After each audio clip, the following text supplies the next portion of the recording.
Bleach's opening arc, fully known as the Agent of the Shinigami Arc, is one that tends to go overlooked for the most part, usually either from people brushing it aside as a prologue to the scale of Soul Society to follow it, or many lambasting the similarities in concept to Yu Yu Hakusho. It's after recently going back to it though, that I have to say that the passion and creativity Kubo put into many parts of it stand out compared to later arcs and in general. Surprisingly, the best way to start this explanation would be the Yu Yu Hakusho similarity acting as a form of comparison, as how something goes about executing an idea is more important than overlapping premises. Beyond a female Shinigami having a teenager become a spiritual aid to call on when necessary, disrupting their school life, and an opponent out of their league opening up the following arc, the similarities end there, and we get to see how Bleach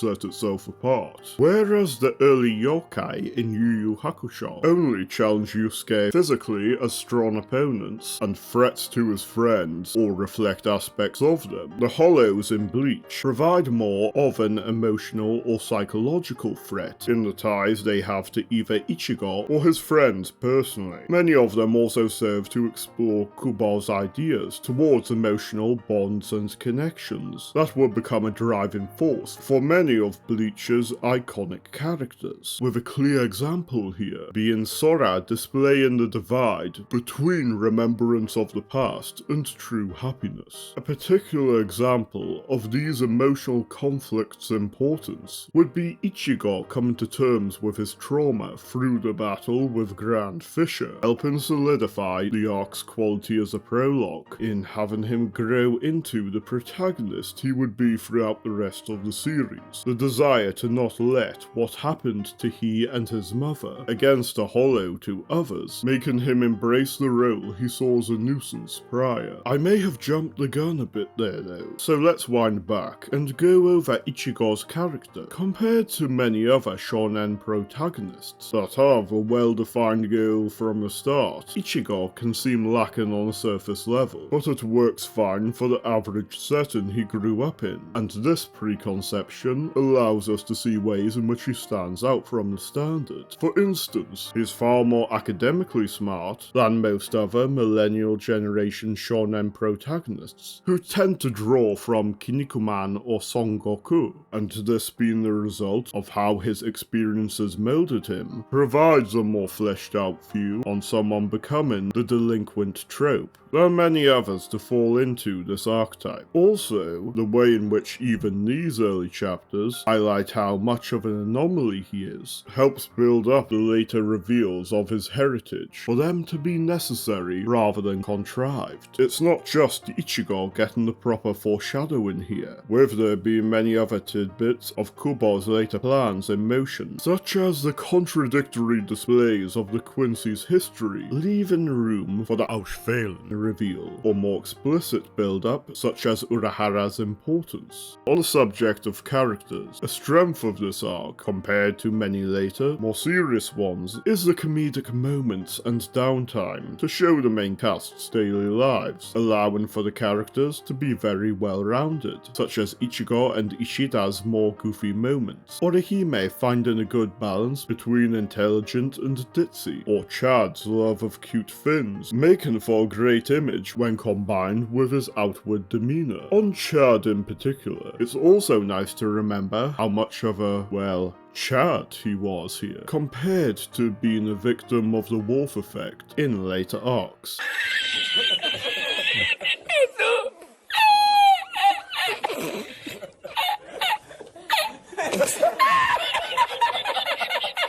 Even what seemed like a one-off gag character like Don Kanonji ended up being surprisingly well utilised in events surrounding his introduction, being what allowed Soul Society to find Rukia's Gigai. With that said, the arc ends up being quite tightly written in how it introduces the characters, the concepts, and brings them together. There are a few weaker aspects though, such as Kon's narrative purpose beyond keeping Ichigo's body safe. fizzling out fairly quickly, and Tatsuki's strength and spiritual awareness making it a missed opportunity to have her not remain in the main cast, when having more than enough reason to get involved, though it's a minor critique when she'd inevitably not be able to keep up with later threats. It's also worth bringing attention to the setting. Although high school in a regular town is one of the most tired and bland settings for manga, I'd rather see a story do something with it than abandon it to be more than a backdrop, and these early chapters utilize it fairly well. There's things such as Ichigo having to become a Shinigami affecting his school life, actions with Don Kanonji providing consequences at school, or how Ichigo's academic capabilities provided more insight into his character. There's then the series establishing so early on the personal link a Zanpakuto has to its user that, while more developed in later arcs, was established very well here in the shape and capabilities of one Zanpakuto reflecting their user's soul. Though we only get to see Ichigo's in depth here, this is done well enough, with the oversized blade reflecting his raw spiritual potential that lacks refinement. While this link between ability and self was something already done with Stan's in JoJo's Bizarre Adventure and Nen in Hunter x Hunter, one new take Bleach brought to the table is how the inner world of a Shinigami's mind provides a more introspective aspect, with Ichigo's being one of standing on the middle of a building, reflecting his chaos over the lack of control of events in life, and everything he thinks about himself, be it the truth of his background or Zangetsu itself, not being as they seem at first glance. All that said, how good was Bleach's first arc? I wouldn't exactly say it's underrated, beyond when people stack it up against Soul Society, as even those with the common belief that the quality went downhill after Soul Society still acknowledge it as at least a decent start. If I were to compare it to the Reikai detective arc of Yu Yu Hakusho, I'd say Bleach doesn't have as strong of a hook. Its similar existential themes aren't as varied as Yu Yu Hakusho's, and the yokai that Urameshi team face, reflecting or contrasting them better than the Hollows do with Ichigo. But Bleach ends up having a tighter narrative, with stronger continuity towards later arcs, greater personal ties between heroes and villains, and far greater foreshadowing, as well as more insight towards its supporting characters. Overall, a very solid start for the manga that showed how to diverge well from a formula it retread. Did this remain the constant in later arcs? Well, if there's a demand for more Bleach analyses, that will have to wait.